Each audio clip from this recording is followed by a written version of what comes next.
என் கண்ணோட நான் என்ன செஞ்சிருக்கிறேன்? உடன்படிக்கை பண்ணிருக்கேன். இன்னைக்கு கல்யாணம் பண்ணி இருப்பாங்க, ஆனா கண்ணோட உடன்படிக்கை பண்ணாத ஆள் இருப்பாங்க. தன் மனைவியை பார்க்க முடியாம இன்னொருத்தைய பார்த்துக்கிட்டே அலைவான்.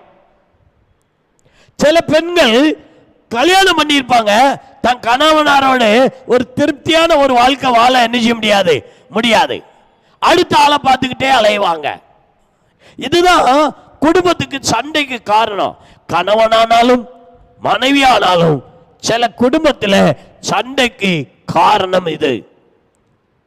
அந்தரங்க வாழ்க்கைக்கு தங்களை முழுமையா அர்ப்பணித்து அந்த உடன்படிக்கைக்கு தங்களை இணைத்து கொண்டு போக முடியாத ஆண்களும் பெண்களும் இன்னைக்கு பெருகிவிட்டார்கள். தேசத்தில் உலகத்தில் தான் அப்படின்னா சபைக்குள்ளேயும் பெருகிவிட்டார்கள். இந்த